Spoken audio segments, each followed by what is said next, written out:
Honored President of the General Assembly, Secretary General Guterres, dear members of the UN family, my brothers and sisters.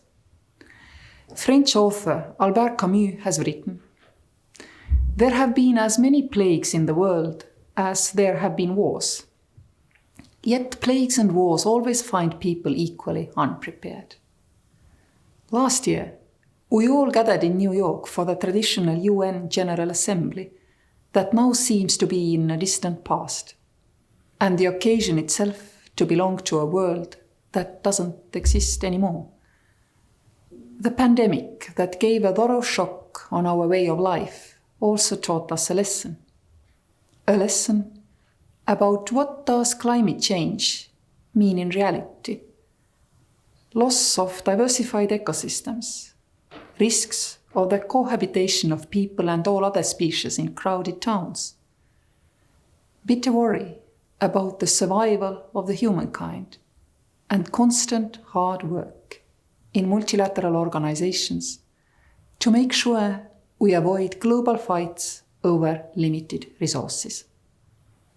A lesson about the need to avoid restricting human rights and freedoms for the survival of the fittest. A lesson about the importance of technology and digital solutions, both to avoid health-related risks and to stop unnecessary pollution of our planet. A lesson about fair burden sharing in fighting the climate change, fair access to technology, to promote more equal opportunities for people globally, fair and transparent means to control that technology is not used to harm our societies. Estonia is the world's first digitally transformed state, where all public services run online. Disruption by pandemic was limited to upscaling e-education and distant working. We saw less scramble than any other country to move everything online, which previously ran on paper. High penetration rates of digital technologies in society, equal access to digital services promoted by both public and private sector over various age groups and different societal groups, combined with strong, legally protected digital ID, has helped us a lot. We want the same for the rest of the world. We want equal opportunities for people globally to work from distance wherever they are. We want equal opportunities for people with special needs and homebound women to be able to work through digital means, intermittently as their schedule allows. We want global free labor market, which does not necessitate people to migrate, but stay where they want. 30% of jobs in Estonia are doable from distance. Estonia, as a late industrializer, serves as a role model for countries looking to leapfrog with the help of technologies. We are contributing to development of e-services globally, notably in Africa, through digital memorandum between Estonia and African Union. This year, we will also organize a global digital business summit together with the United Arab Emirates.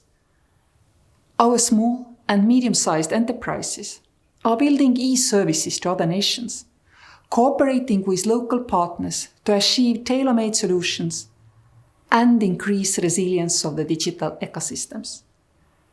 Because we know every digital state will preserve its identity and culture, also online.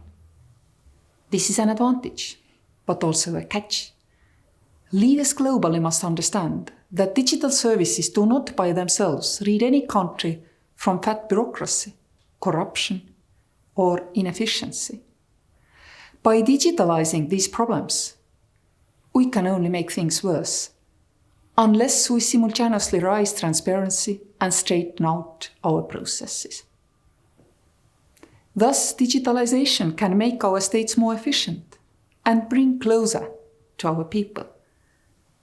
Digital technologies also serve the fight against climate change, smart grids, matching power supply and demand, Developing digital solutions for that is a big part of CO2 neutral economy to come.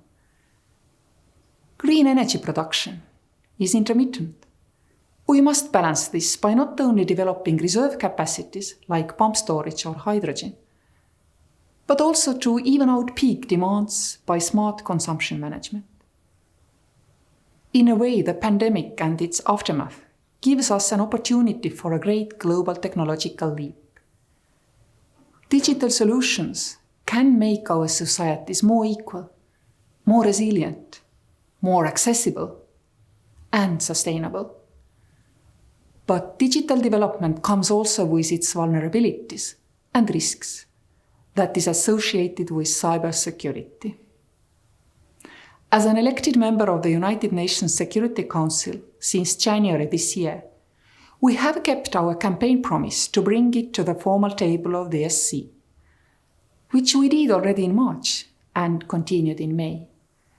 Because Estonia has the habit of keeping its word.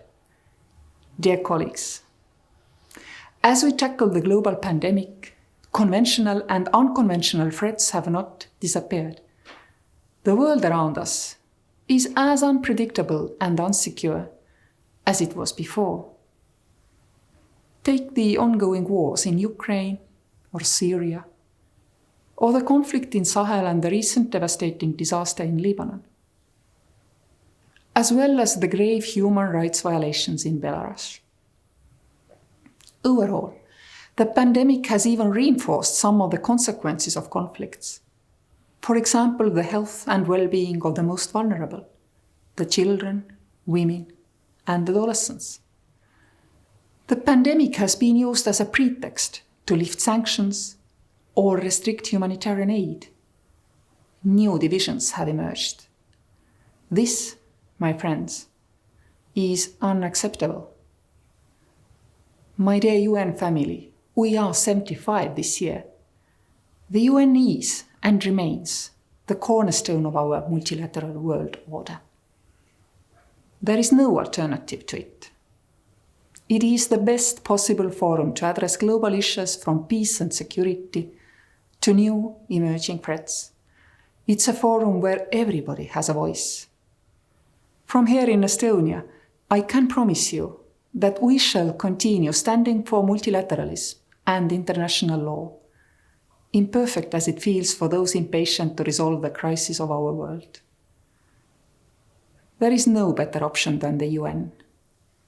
And we remain responsible and active partners to all other UN members during this crisis and beyond.